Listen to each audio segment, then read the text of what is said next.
Hello everyone, and my name is Abhishek Kumar Misra, and in this video I'll be discussing Indian polity and Indian polity for UPSC, and this will cater the needs of the state PCS examination as well. Okay, so let's start with the syllabus of Indian polity for UPSC. Okay, but before discussing the syllabus of Indian polity, let's understand some of the historical backgrounds, which is very important to understand the syllabus of Indian polity. Because in the Indian polity syllabus, the major portion that is mentioned in the syllabus is the Constitution of India. Constitution of India. We'll also discuss the relevance that why Constitution of India is mentioned as the syllabus of UPSC, not mentioned Bharatiya Nyaya Sanhita, Bharatiya Nagrik Suraksha Sanhita, Bharatiya Sakshya Adhiniyam. Why these things are not mentioned in the syllabus? And as a district magistrate or as a superintendent of police, one will be more referring to the provisions of the Bharatiya Nyaya Sanhita or Bharatiya Nagrik Suraksha Sanhita rather than referring to the Constitution of India. So we'll discuss the relevance of Constitution of India as well. Why Constitution of India is mentioned in the syllabus. Okay, so Constitution of India. Let's understand the historical background, which is very important to understand the Constitution. And in the historical background section, the first discussion will be the establishment of the Constituent Assembly. Establishment of Constituent Assembly.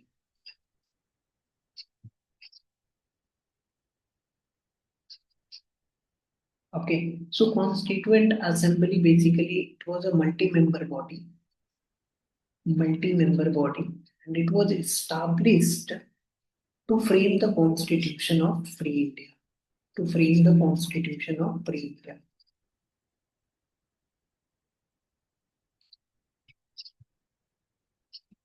Of Free India. Okay. In 1934, for the first time, the discussion on the Constituent Assembly was put forward by M.N. Roy. M.N. Roy, who was a pioneer of communist movement. Communist movement. Okay. What is communist movement? It will be discussed in modern Indian history, not in the polity section. Okay. So foundation for the Constituent Assembly was put forward by in 1934 by M.N. Roy. Okay. And then what happens? That there was a cabinet mission plan which was sent to India in 1946. Cabinet mission plan. Okay. Let me clear it. Okay. So cabinet mission plan.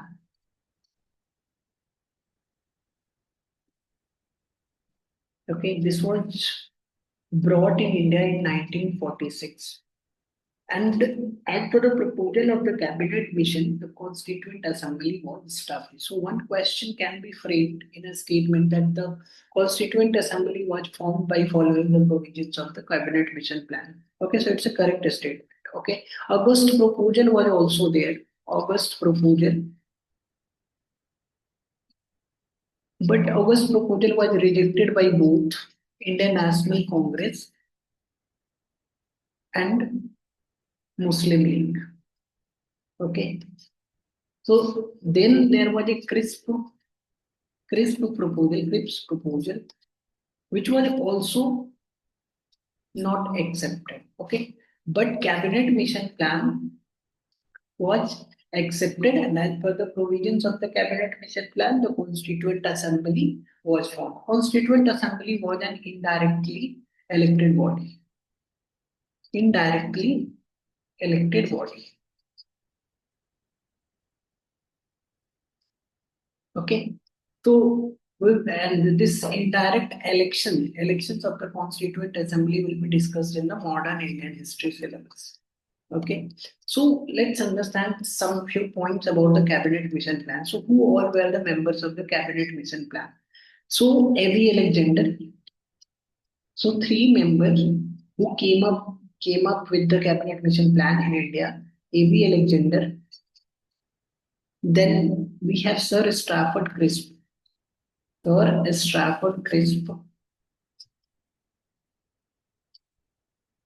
and Patrick Lawrence. Patrick Lawrence. Okay. So these three members came to India with a cabinet mission plan, which laid the foundation of the Constituent Assembly, which will be further framing the Constitution of Free India.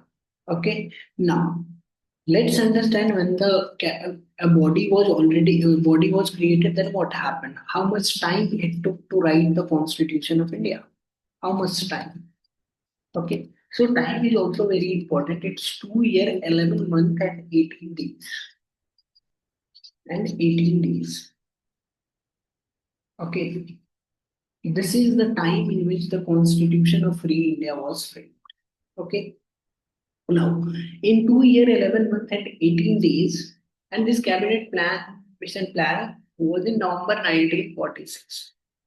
Okay. 2 year, 11 month, and 18 days, 11 session of Indian NAS of Constituent Assembly was held. 11th session of Constituent Assembly was held.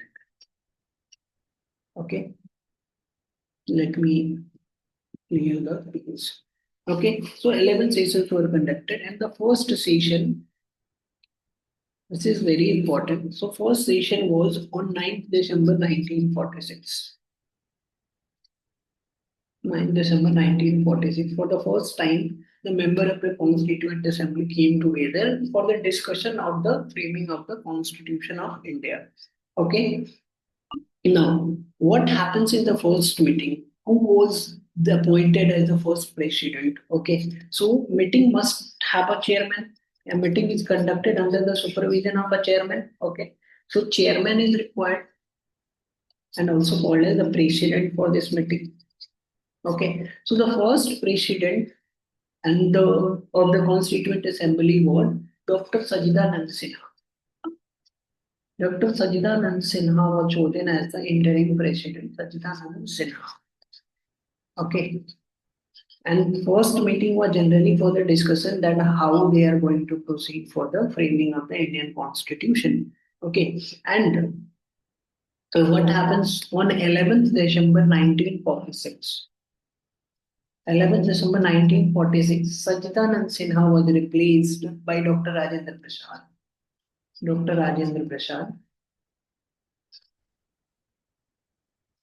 Dr. Rajendra Prasad replaced Dr. Sajidanand Sinha because he was elected as the first president of the Constituent Assembly, and Dr. Sajidanand Sinha resigned.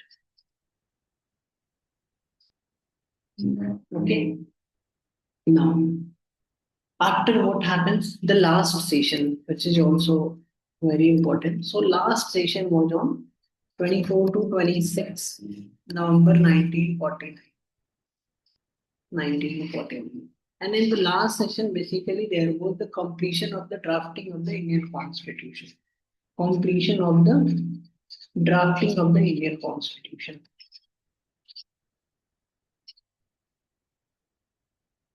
The Indian Constitution. Okay. And last meeting of the Constituent Assembly was held on 24th January 1950. Okay, and on this date, the original constitution was signed. Okay, and it was signed by 284 members. So, original constitution of India was signed by 284 members. Okay, and in the original constitution, we had 395 articles, 8 schedules, and 22 parts. Okay, now let's understand that what happens next. Okay, so let me first summarize that what we have studied till now. So what we have studied about the establishment of Constituent Assembly. Establishment of Constituent Assembly. Okay, and what all are the major keywords which you need to memorize? So the first one is that in November 1946, November. there was a cabinet mission plan. Cabinet mission plan came to India, and the member of the cabinet mission plan was A.B. Alexander. Then we have Sir Strafford Cripps,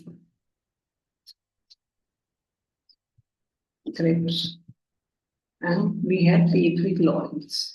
Patrick Lawrence. Okay, so this cabinet mission plan basically transferred the power. It was basically transferred the power from British government to the Indian leadership. Indian leadership. Okay. And we have also discussed that this was cabinet mission plan was accepted. Before cabinet mission plan, there was August proposal. August proposal, which was rejected by both Indian National Congress and the Muslim League. Then we had Cripps proposal, which was also not accepted. Okay. So Constituent Assembly was formed by following the provisions of the cabinet mission plan. Okay. And why it was formed? This body was formed to frame the constitution of free India.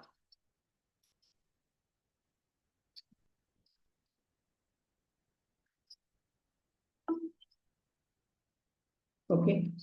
And the time taken to complete the framing of the constitution, it was 2 years, 11 months, and 18 days. Okay. And between this time, there was 11 sessions of the Constituent Assembly was conducted.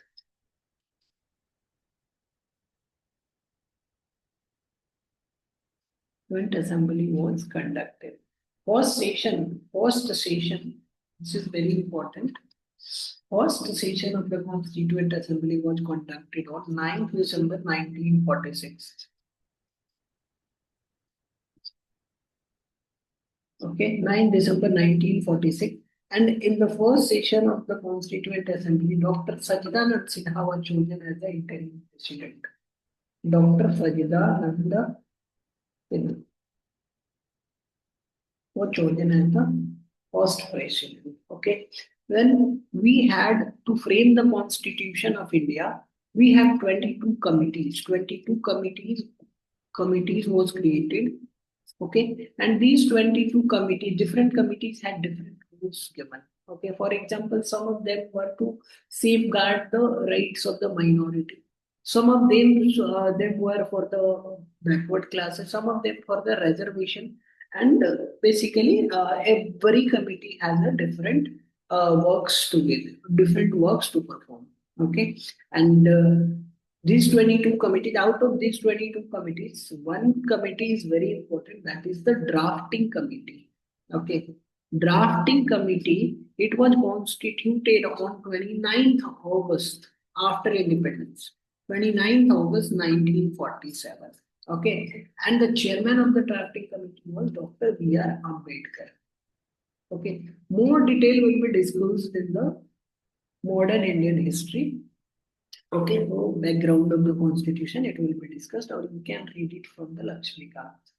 Okay, now let's understand the last meeting. So last meeting of the Constituent Assembly,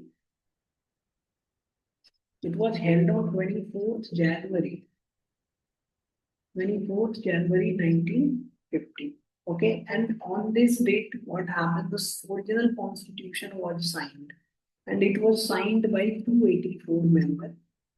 Okay, so it can be a statement. Okay, so it is very important. And one more thing which I had already mentioned, that 11th December 1946. 1946. Dr. Sajidanand Sinha has submitted his resignation. He resigned, and Dr. Rajendra Prasad was chosen as the First president. Dr. Rajendra Prasad was elected as the first president of the Constituent Assembly. Okay, so this is clear. Now, let's understand about the objective resolution. Okay, objective resolution. What is objective resolution? Okay, so objective resolution was basically a document containing the philosophy of the Indian Constitution. It is basically a document containing the philosophy of the Indian Constitution. Indian Constitution. Basically, this document explains that what all should be there in the Constitution of India. Means themes of the Indian Constitution. Themes of the Indian Constitution was led through this document, that is the objective resolution. Okay.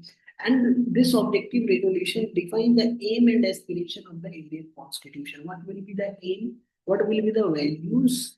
What will be the ideals and the aspiration? Okay.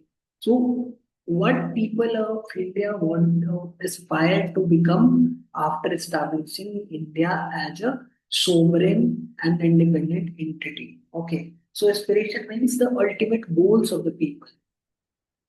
Ultimate goals of the people. So what were the ultimate goals of the people and how they are going to achieve that? Okay. How they are going to achieve that goals are called as the ideals of the Constitution. Ideals of the Constitution are basically the methods through which the people of India wanted to achieve their aspiration or the ultimate goal. Ideals of the Constitution. And what all the things that is mentioned in the objective resolution? Basically, the foundation of sovereign, independent and independent, democratic republic.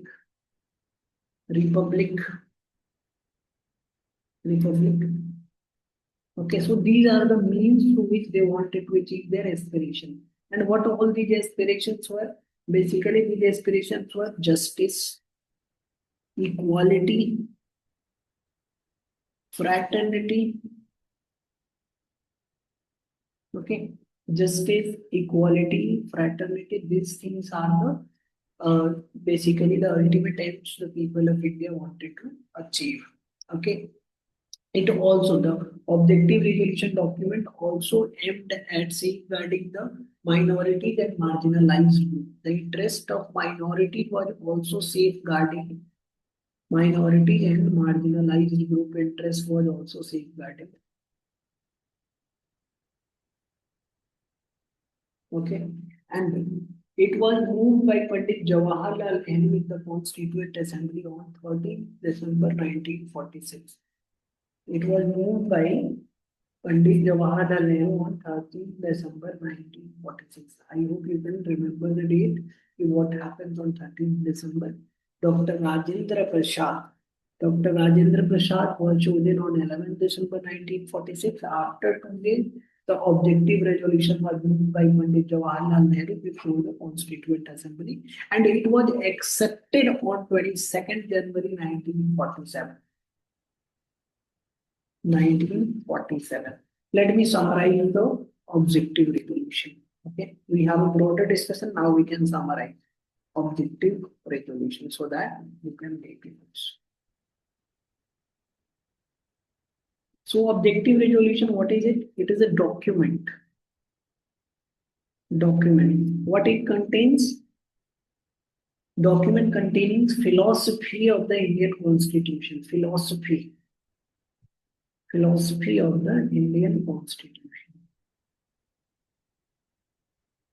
Okay. Philosophy means the themes of the Indian Constitution. So what all would be the themes of the Indian Constitution? Indian Constitution. Okay. Now, let's understand that what all was there in this document. So in this document, what all the necessary things that was talked. So basically, ideals and aspiration. Ideals and aspirations of the people. Ideals and inspiration. of the people. Now, what is aspiration? Aspiration is basically the ultimate goals that people wanted to achieve by establishing India as a sovereign independent entity. Ultimate goals the people of India wanted to achieve. And what are the ideals? Ideals basically means the ways through which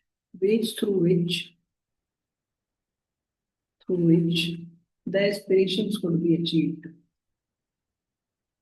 The aspiration could be achieved. Okay. So I think this is clear. And also this document aimed at safeguarding the minor interest of minorities and marginalized group. Minority and marginalized group.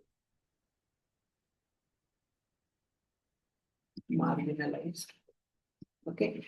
So this is the basic discussion. Constituent Assembly was created. Now we can move to constitution. That what is constitution and what is the important, why it is included in the syllabus of UPSC. Okay.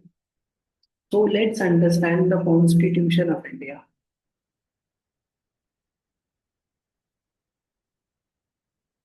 Constitution of India. So definition is required that what is constitution. But before discussing the definition of the constitution, there are so many laws that are used in the administration of our country. For example, initially the laws were Indian Penal Code, which is also used in the administration of our country. Criminal Procedure Code, okay, and now these things are an Indian Evidence Act, okay, and many more. So these are the laws that are used in the administration of our country. And IPC is replaced by Bharatiya Nyaya Sanhita. CRPC is replaced by Bharatiya Nagrik Suraksha Sanhita. And Indian Evidence Act is replaced by Bharatiya Sakshya Adhiniam.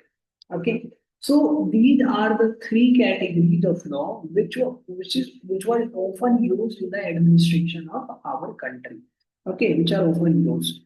But in our syllabus, it is mentioned the Constitution of India. So let's understand that where does this Constitution stand? Okay, why Constitution mentioned? So let's understand. So we can start with the discussion of the Constitution. And the first and the foremost thing is the definition. Definition. What is Constitution? So Constitution is a legal document. This definition is very important. Constitution is a legal document of people's faith and aspiration. People's faith and aspiration. Faith and aspiration. And it possesses a special legal sanctity. It possesses a special legal sanctity. Okay, so this is the definition. And now we have to understand each and every point that what is the meaning of a legal document, why it is called as the people's faith and aspiration. Okay, and what is the meaning of a special legal sanctity. So what is a legal sanctity? Okay, so let's understand that what is the meaning. Okay, so the first question comes that why it is a legal document, why it is called as a legal document, why constitution is a legal document. So legal document is one which contains legal rights and legal obligations. Legal rights and legal obligations. Obligations are basically legal duties. Okay, so it contains some legal rights and legal obligation, and it is enforced in the court of law. The most important point, enforceable in the court of law. Enforceable in the court of law. Okay, so this is clear that what is the legal, why it is legal document, because it contains legal rights and legal obligations. Okay, and if this contains legal rights and legal obligation, will it be a legal document? No, it shall be enforceable in the court of law. Now, the second question comes that what is the people's faith and aspiration? People's faith and aspiration.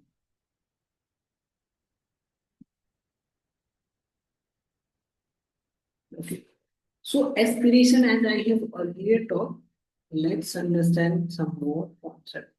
Okay, so aspiration of the peoples are basically the ultimate goals which the people of India wanted to achieve by establishing India as a sovereign political entity. Okay, and list of aspiration which they wanted to achieve is very important. Okay, so meaning of aspiration is clear. Basically, the ultimate goal which people wanted to achieve. And why this aspiration came? Because India was under the control of the British rule. Okay, and they were highly exploited, they were not very happy. So these things has happened. Okay, so they wanted to achieve certain things which they believe in the constitution of India. Okay, so now the list of inspiration, not inspiration, it's aspiration. Okay, so the first one is justice for all, justice for all.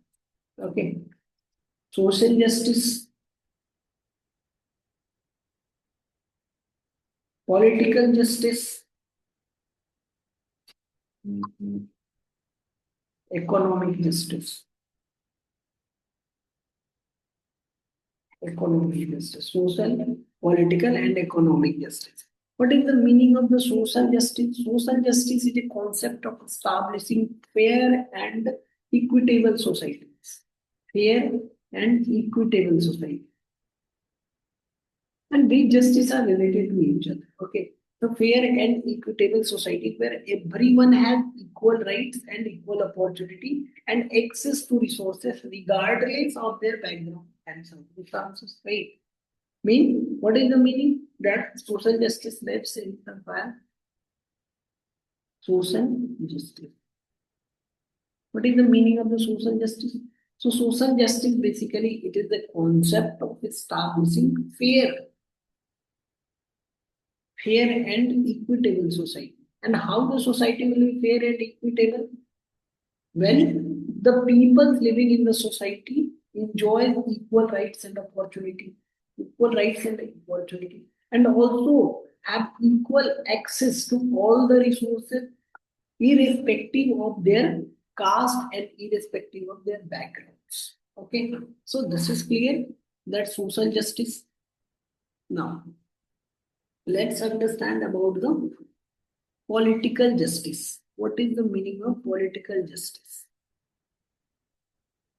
So political justice refers to the principle and ideal of fairness. I said that these things are interrelated with each other. Okay, so it is basically the based on the principles of ideals of fairness and impartiality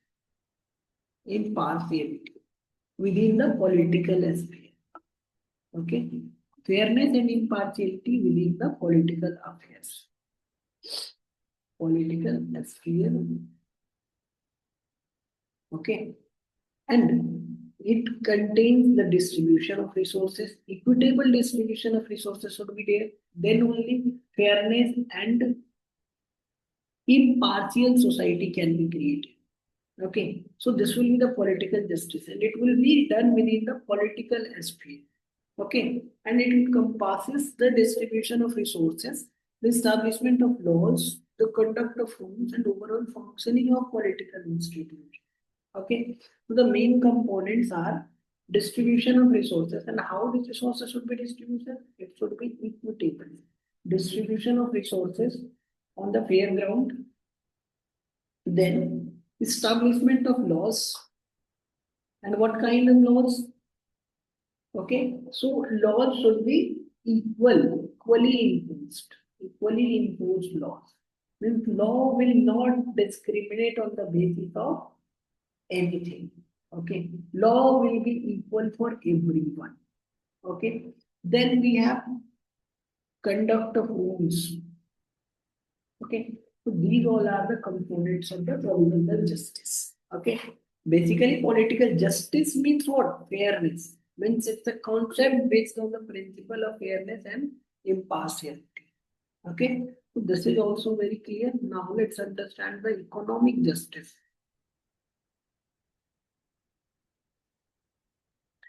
What is economic justice? It refers to the set of moral and ethical and moral principle that aim to create fair and equitable economic system. Fair and equitable. The same thing is there. They are interrelated. Fair and equitable system. Okay, economic justice means it refers to the fair and equitable system. Okay, what kind of system? Economic system. And what will be how can it be fair? If distribution of resources is equal, if establishment of laws is equal, if equal conduct of rules for everyone. So this is the economic justice. Okay. So I think let me summarize this also. Okay. So first thing was the social justice. What is the motive of social justice? Establishing fair and equitable society. Establishing fair and equitable society. How society will be equitable and fair? Okay. How it will be fair?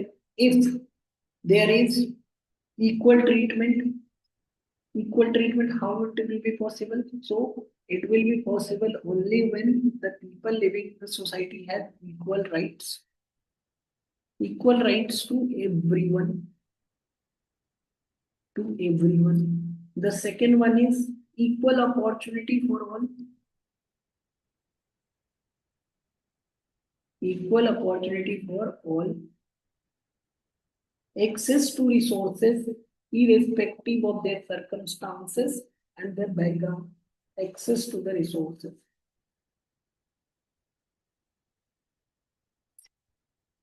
irrespective of their background and circumstances.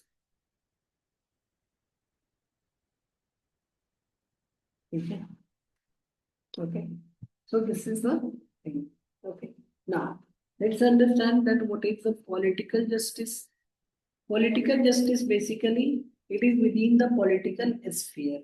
Okay, and this concept basically refers to the principle and ideals of fairness and impartiality.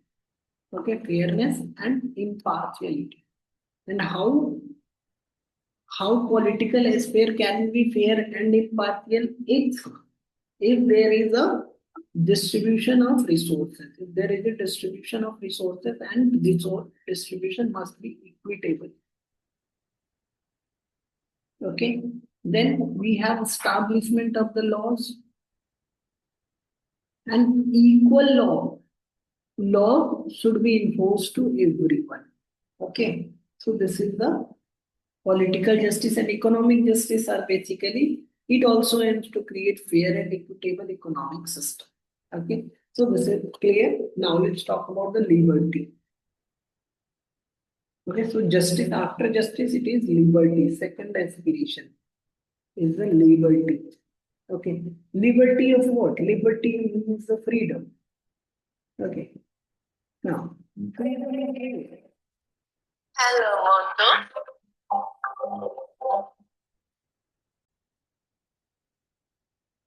The freedom of what?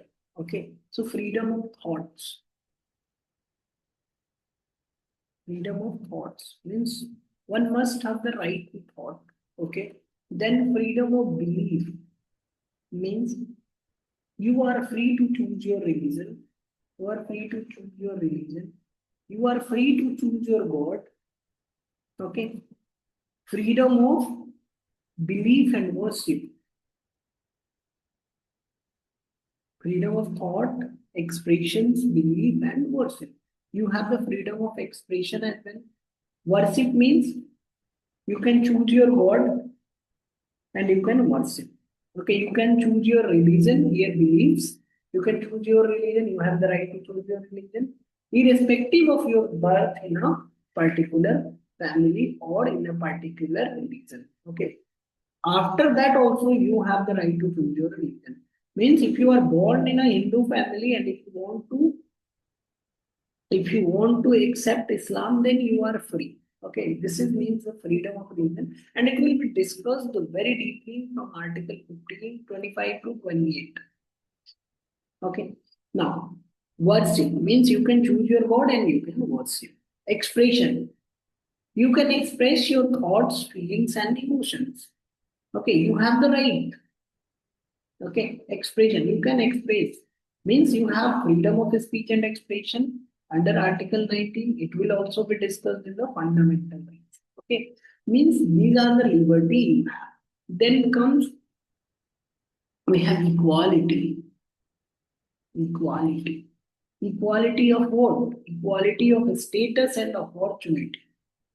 Status and opportunity. Opportunity means everybody has given the equal rights. Okay, no discrimination, equal chances to everyone. Equal chances, no discrimination. No discrimination. Okay, this is the meaning of equality of status and opportunity.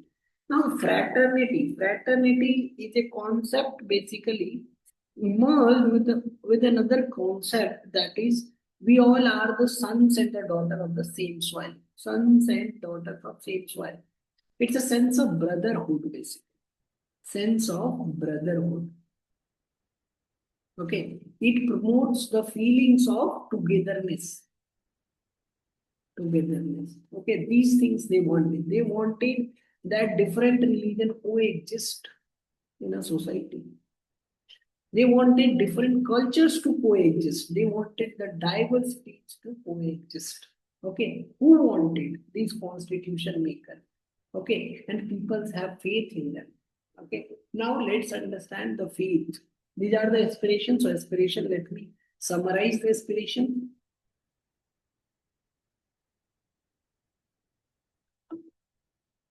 Aspiration means the ultimate goal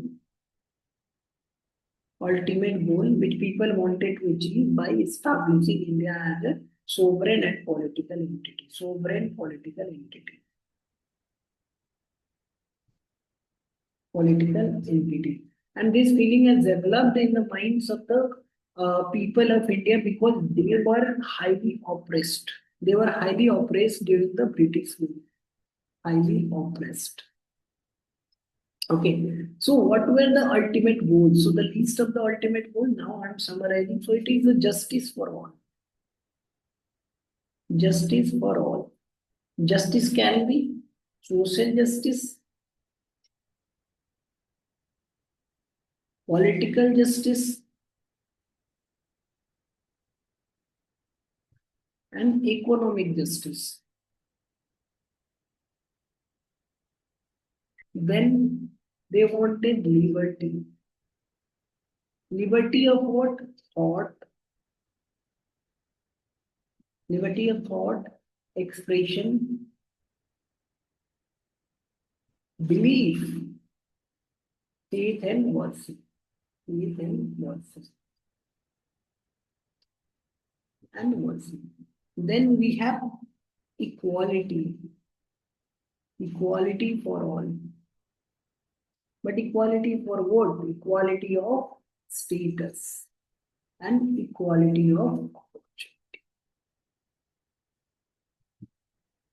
And then fraternity.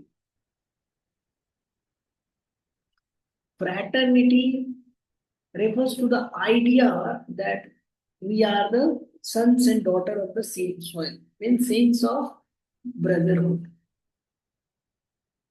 Sense of brotherhood means sense of togetherness. Okay. Now let's understand the faith. Okay. What are the faith?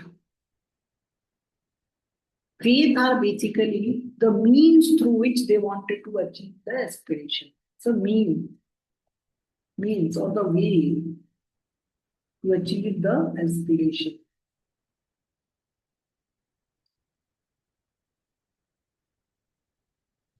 To achieve the aspiration.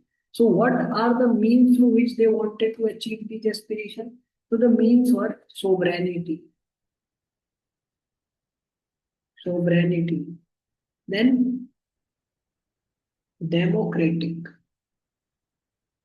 Then the country will be republic. Then socialist. Secular.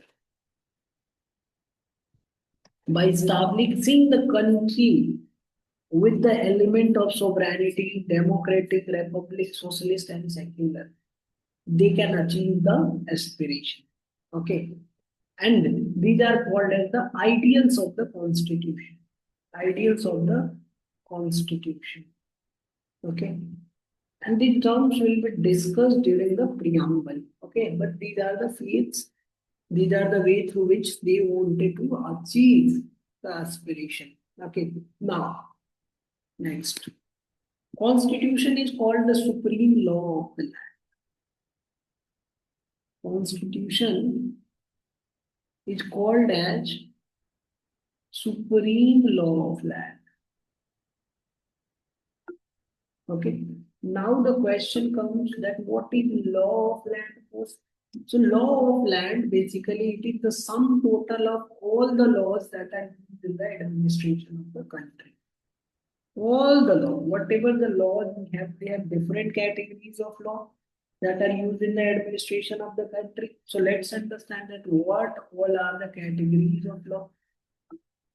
Okay. So categories of law. So the first one is constitution. Okay. Then we have statutory laws. I'll discuss one by one. First, list them. Okay, statutory laws. Then we have ordinances. Okay. Then we have judicial decisions. Then we have applicable rules of international laws. Applicable rules of international laws. Then we have bylaws and personal laws. Then we have rules, regulation, notification, orders and directions of the government. Order and direction. Orders and direction. And the eighth one is personal laws. Okay, so these eight categories of laws that are used in the administration of our country, and these are collectively known as the law of the land. These all the laws are collectively known as the law of land. Okay, law of land. So let's understand what is a statutory law and what are these all laws. Okay, so let's understand one by one. Okay, so now statutory laws are the laws that are made or that are formed by the union legislature and the state legislature, and these are collectively known as the statutory laws. Statutory laws are the laws that are framed by either the union parliament, union legislature, that is the Parliament of India, union legislature, or state legislature. Okay, and these laws are collectively known as statutory law. Statutory. Okay, so who framed this law? So basically, these laws are framed either by the parliament or either by the state legislature. If a state legislature passes any law, it will become the state statutory law, and if parliament passes any law, it will also become the statutory laws of the country. Okay, for example, we have different examples. We have Citizenship Act, Citizenship Act 1955. Okay, so this act was basically passed by the Parliament of India that regulates the acquisition and the termination of the citizenship, acquisition and termination of the citizenship. And these things will be broadly discussed in part second of the Indian Constitution that deals with the citizenship from Article 5 to 11. Okay, now these are the laws that are passed by the Parliament of India. Okay, then CRPC, Criminal Procedure Code, made by Union Legislature. Okay, 1970. Then we have some, let's say, some state legislature laws, means the statutory laws of the state. So Bihar Prohibition and Excise Act 2016, Prohibition and Excise Act 2016, Bihar Land Reforms Act 2010, Bihar Agricultural University Act 2010. Okay, so these are the laws that are passed by the state legislature. Okay, since I am from Bihar, so I am giving you the example of Bihar State Legislative Assemblies that passes the law. Okay, now let's understand the ordinances. Okay, ordinances. Okay, so ordinances. So ordinances are promulgated by both the President of India and the Governor of the state. Okay, ordinances are basically promulgated by the President of India or the Governor of the state in a special condition. And what is the special condition? When there is an absence of legislature, when the legislature are not in the session, either the parliament are not in session or maybe the state legislative assembly are not in session, and an immediate law is required in the country to deal with the crisis situation of the country. And at that time, the president of India has the power to promulgate an ordinance when parliament is not in session, and when the legislative assembly is not in session, governor can promulgate the ordinance. Okay, and who is president and governor? They are basically the executive organs of the government.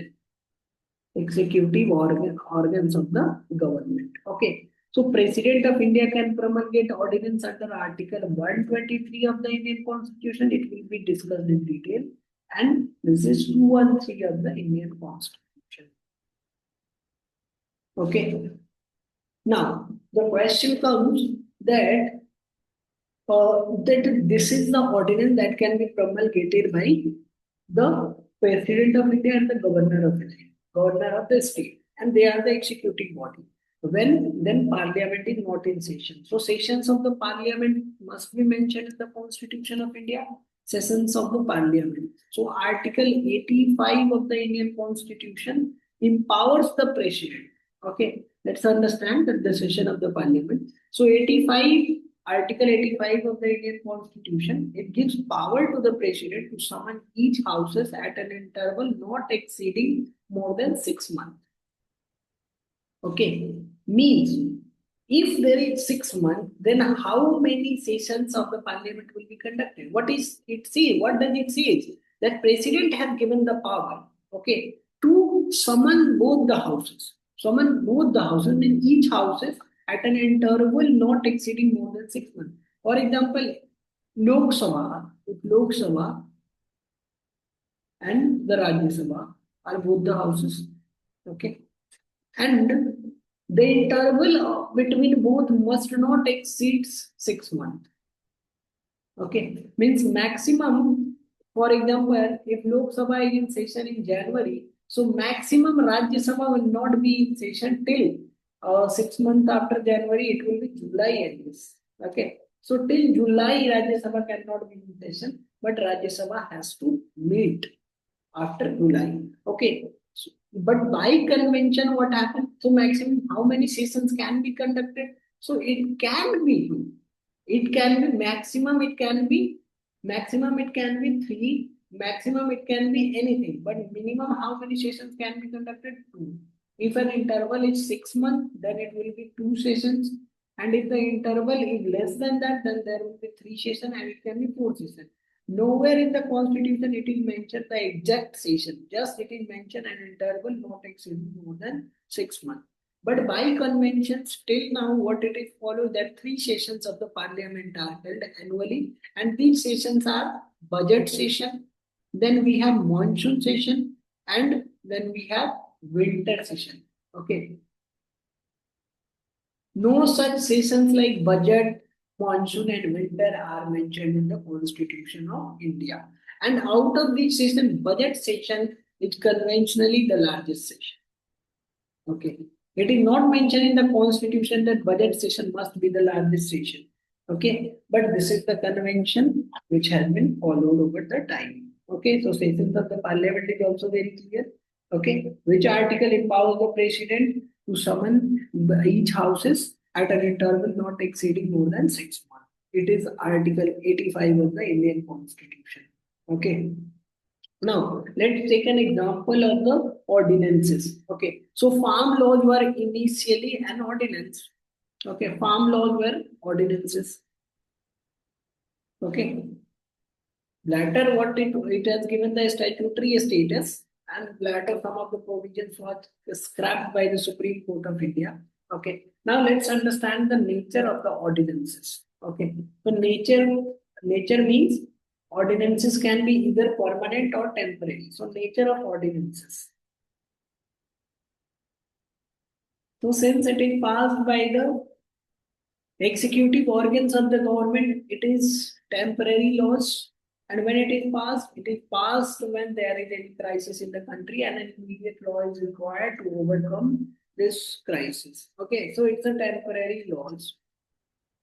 Okay, but which law is the higher law, statutory law or the ordinances? So basically, they enjoy the same stature. Same status, same status they enjoy.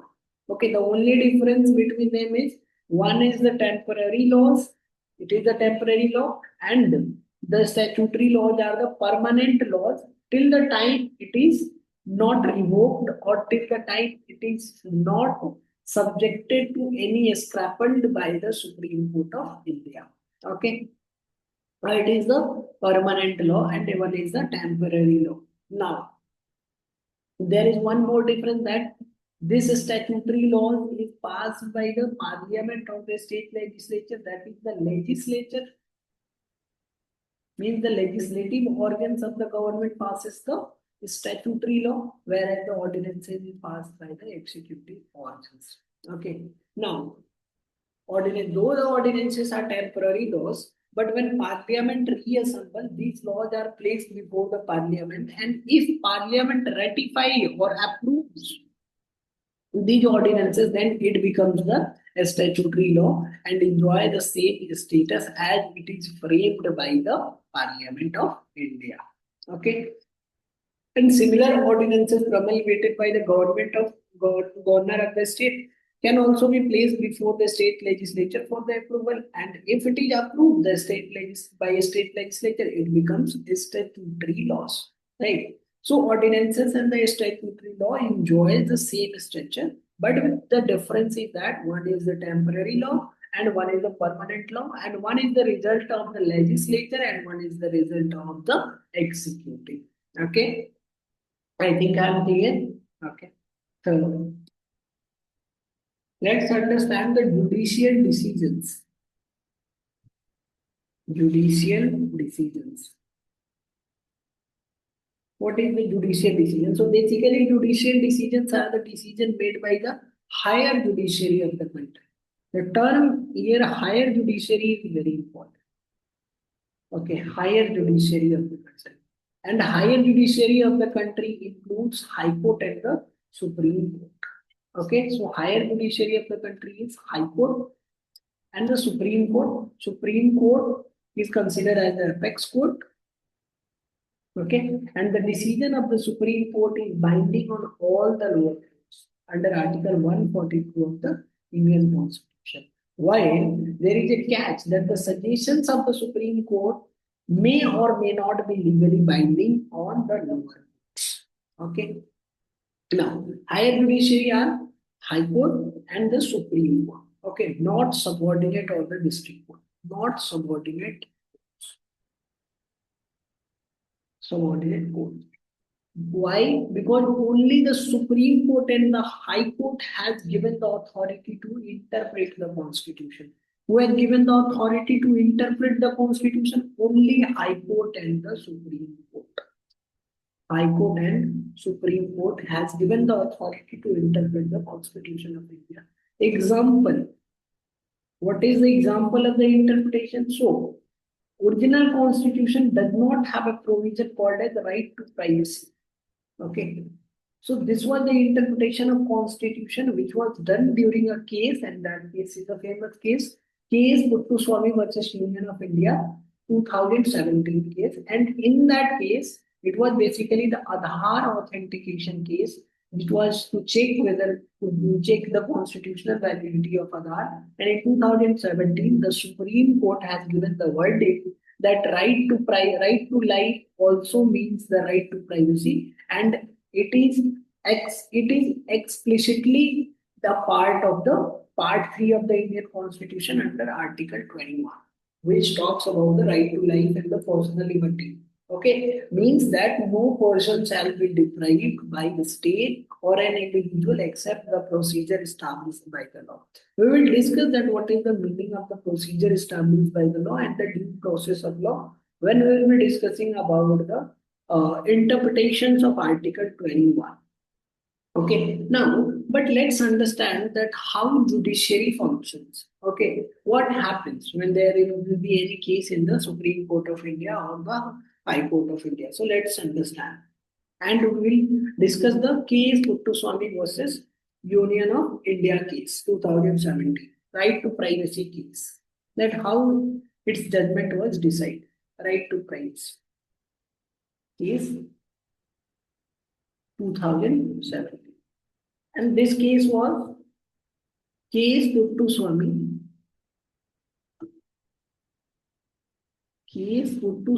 versus Union of India. Okay. Why this case was registered? So let's understand the background. Okay. So government has said that they can retrieve the data of the citizen of the country on the grounds of national security. Okay, on the ground of national security, government has the power that they can retrieve the data of the individuals of the country. Retrieval of data. Okay, by the government. Okay, so the first thing that national security is not explicitly defined. Okay. Then the second one was the first thing was that is the background that they can means we have biometrics and the demographic details. Okay.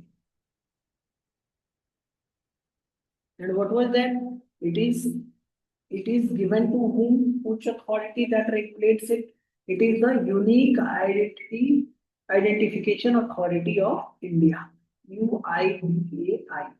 Okay, so this is the agency. Means what was that? That the government can retrieve the data of an individual from this agency without the permission of an individual on the grounds of the threat to the national security.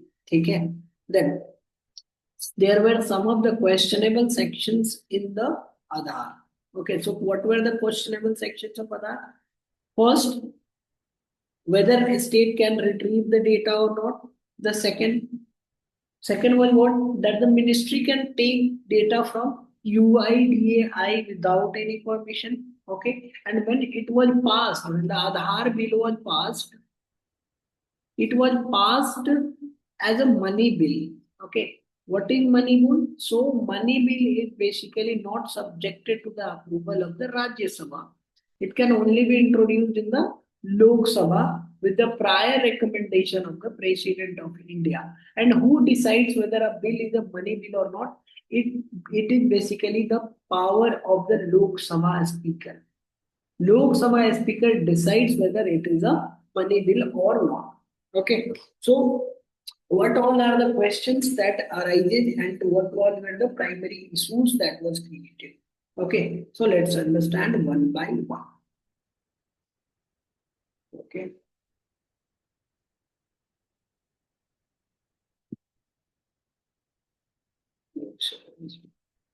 Okay, so what happens in any case, let's understand. Just for example, A versus B case is there. Okay, so they both meet in court. Court consists of lawyers plus judges. Okay, and they both the lawyers present the facts plus issues, and on the basis of facts and issues, Primary issue of the case is framed. Primary issue of the case is framed. And then what happened? The judgment. Judgment came plus some suggestion. Plus some suggestion. The judgments of the Supreme Court is called as the ratio decidendi. Ratio decidendi. And the suggestions of the Supreme Court is called obiter dictum. Obiter dictum. Okay. So, what was the primary issues in Aadhaar case? Okay. So, first primary issue is Aadhaar compulsory. Is Aadhaar mandatory? Is Aadhaar compulsory? Second, whether the bill is qualified as a money bill or not. Money bill or not. Then third one is use of Aadhaar, that is privacy a fundamental right? Is privacy a fundamental right? These three issues are there. Okay. What was the judgment? So in that judgment, Supreme Court held that yes, right to privacy is fundamental right, and it is explicit in Article 21 of the Indian Constitution. And Supreme Court has also given a suggestion that the right to bodily autonomy is given to every person. Means every person has the right to have their own sexual preferences. Okay, what people are doing behind the curtain is not a criminal offense. Okay, but it was a obiter dictum. Since it is the obiter dictum, and what happens whenever there is a judgment of the Supreme Court, so the ratio decidendi under Article 142 of the Indian Constitution means the judgment of the Supreme Court is legally binding on the subordinates or the local or subordinates or the lower courts. Okay, but obiter dictum is not legally binding on the subordinate courts of India. Okay, so it is very clear. Okay, so this suggestion, though it take place in some other cases, these suggestions can be taken place in other cases like homosexuality case. Homosexuality case was launched after this suggestion, and it was basically Notej Singh Thomas versus Union of India case. Okay, and in this case, what it was said that the homosexuality is allowed, it's not a criminal offense. Okay, so it is very clear that what is the judicial decision? Judicial decision are basically the decisions that are made by the higher courts, and higher courts includes the Supreme Court and the High Court. And why these two courts are only included? Because they have the authority to interpret the Constitution of India. And example of the interpretation is right to privacy is a fundamental right under Article 21 of the Indian Constitution. Because in the original Constitution, nowhere it is mentioned that the right to privacy is a fundamental right. So it is an interpretation that right to life also includes right to privacy. Okay. Now, let's move to next section. Okay, so now let's talk about the international law.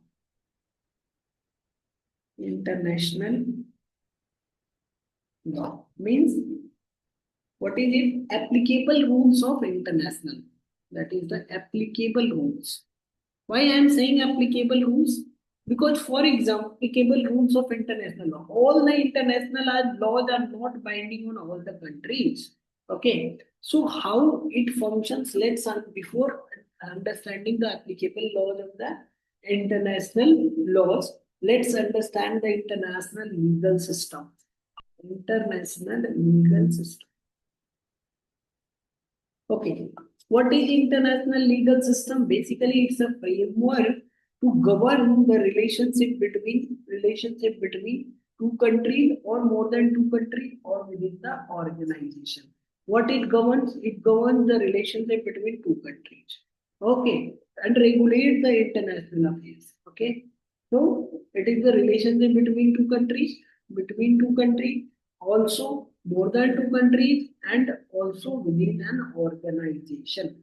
Okay, so it's a framework that regulates the international affairs. Okay, Framework means set of guidelines.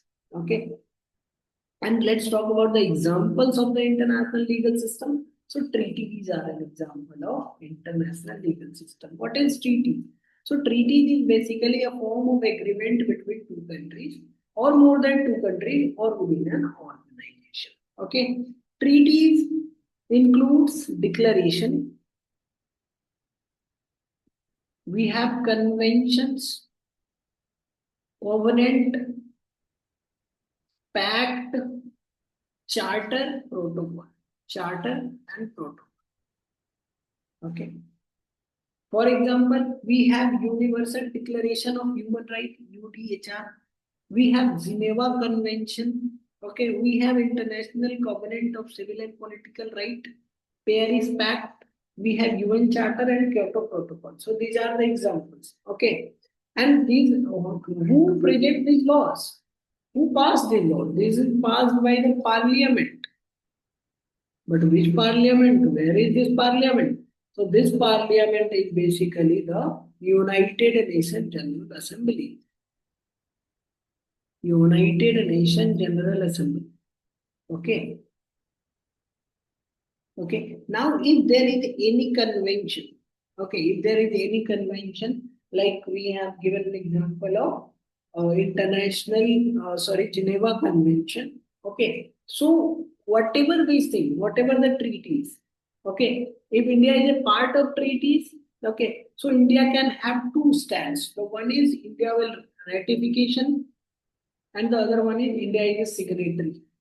Okay. If there is any international law, India has two options that it ratifies or India is a signatory. So let's understand that what is the meaning of ratification and the signatory. Ratification. Ratification, if a country ratifies, then it is mandatory for that country to implement.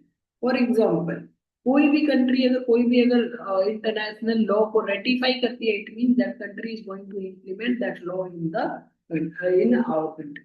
For example, if there is an international law that there should not be any death penalty, okay, and if India ratifies it, it means that India has to accept and India has to. It is mandatory for India to implement this law in the country. Okay, but what is the signatory? Signatory means formally yes, but not mandatory to be implemented. Okay, for example, we have the law like anti-doping. Okay, means it is the drugs in sports. Okay, it's an anti-doping. Okay, India ratified. Okay, anti-doping law, India ratified means India is going to implement this law in the country. Okay, okay, it is very clear. I think it is clear. Now let's understand that what are the international law? So it is very clear that it governs the relationship between the sovereign and the independent country. Also, it governs the relationship of the international organization like United Nations organization. And it also, for example, it also governs the relationship between India and Pakistan. Okay. For example, two countries relationship are governed. Okay. So these two countries relationship are governed by the international law. Okay. But if Pakistan and China have signed or they have agreed to a law, and if India is not a party, okay, then India these laws are not have any effect. Okay. For example, Putin visit to China or Putin visit to America. Okay. So this binds or governs the relationship between Russia and the China, not directly the relationship of India. So if there is a law between any two country and the third country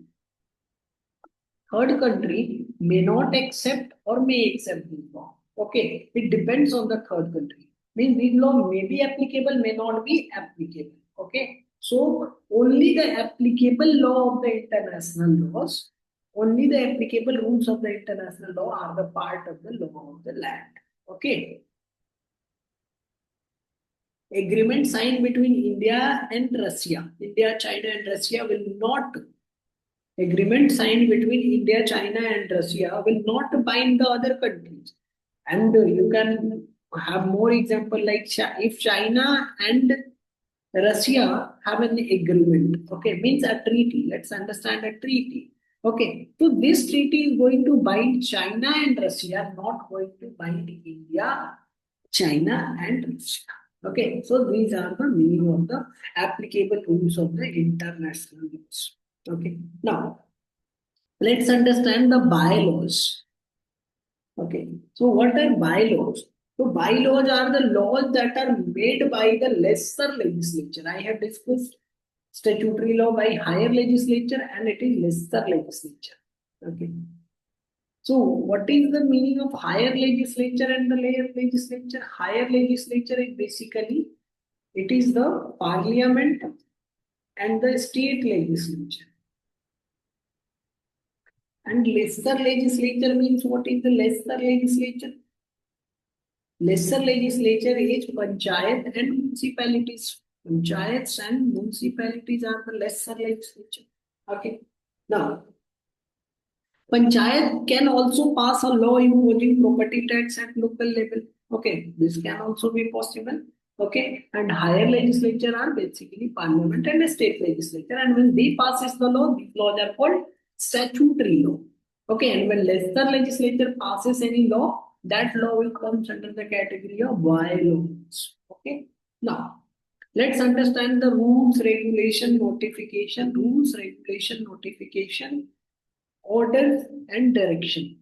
Okay, these are issued by the government, and government can be state government and the central government, and it's also a part of law of the land. For example, Delhi government has issued an order that wearing it is mandatory to wear a mask during the COVID.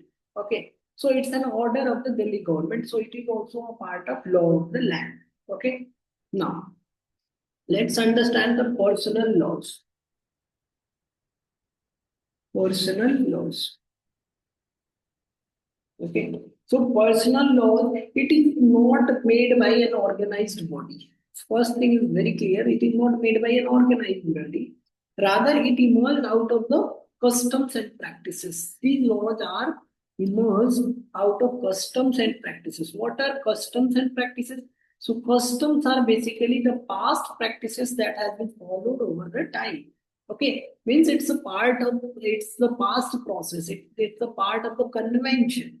Okay, now personal laws have majorly four subjects on which the personal laws is based on.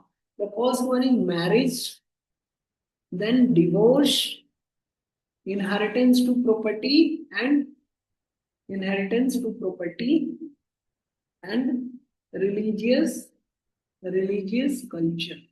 Religion and culture. Okay, so these are the four subjects on which these laws are based on.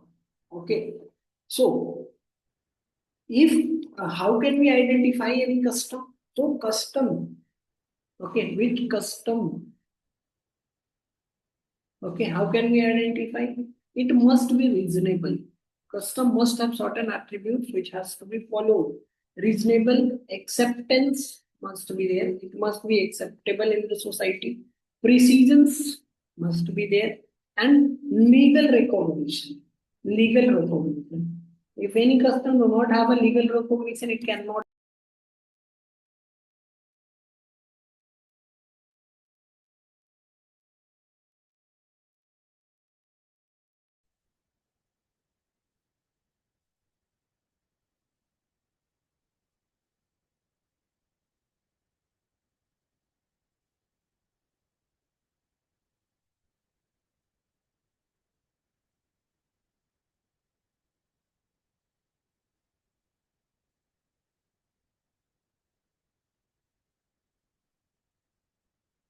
Okay. So how can we identify a custom? So custom has certain attributes that it must be in the continuance.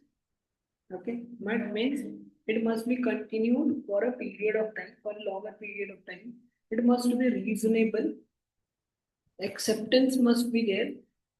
Precision must be there, and the legal recognition. And if there is no legal recognition to any custom, then it cannot be the personal law. Means it cannot be a part of the law of the land. Examples of some of the customs are Saptapadi Hindu marriage, triple talaq, it's also a custom. Okay, Jallikattu festival, also a custom. Sandhara and Sallekhana practices, custom. Sabri Mala, okay. So why it is said that the constitution is the supreme law of the land? Because it is the highest law of the country. That is no other law that is above the constitution. All other laws are inferior to the constitution. So constitution is the supreme law of the land. Means any other laws in order to be valid shall conform to the constitution. And if they confront with the constitution, then they will be declared as unconstitutional and void. This is the most important phrase, unconstitutional and void. Okay, means if any law ultra vires, means going beyond the scope of the Constitution of India, will be declared unconstitutional and void. And if any law intra vires, means within the scope, then it is called as constitutionally and legally valid. Okay. Now, who ensures the supremacy of the constitution? So it is the judiciary that ensures the supremacy of the constitution through the process called as judicial review. We will discuss the judicial review process, but this is the basic things about the constitution of India. Now, let's understand that constitution is called the organic law of the country. Constitution is the organic law of the country.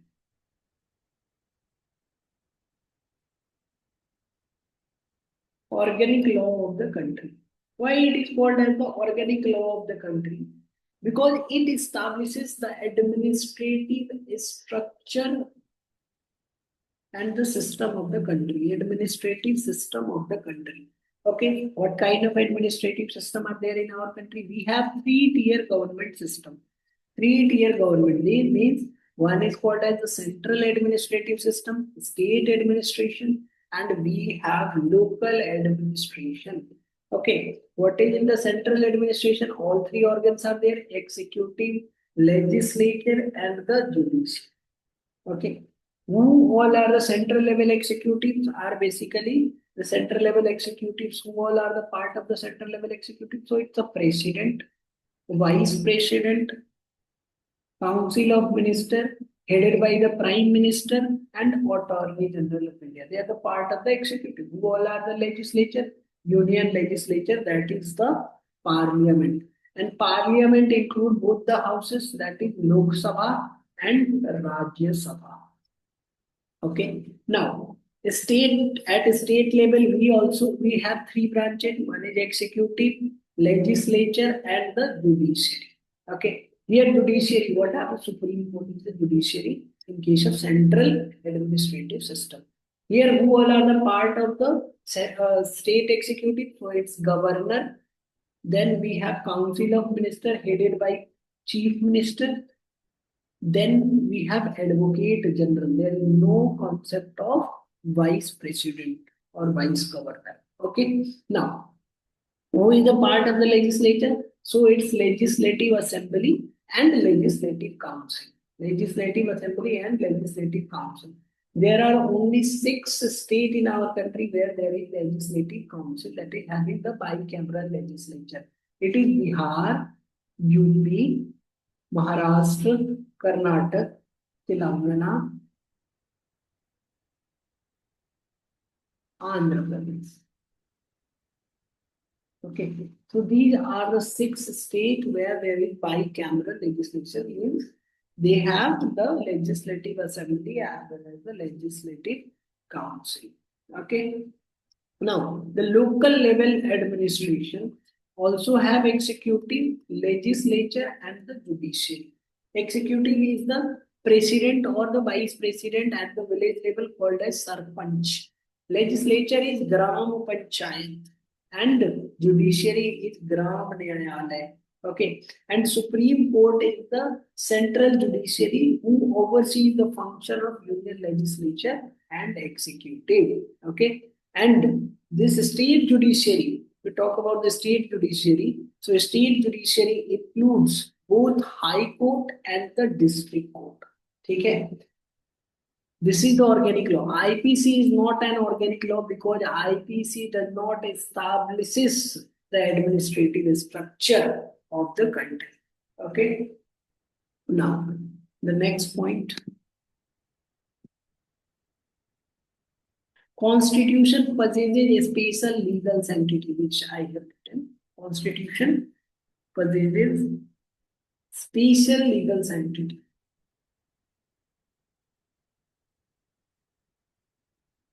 ठीक है क्यों constitution के पास special legal sanctity है while other laws also possess a legal sanctity ठीक okay but why constitution possesses special legal sanctity because constitution derives its power from the people of the country derive its power from the people of the country. It is the people who is the ultimate sovereign, and all other laws derive its power from the Constitution of India.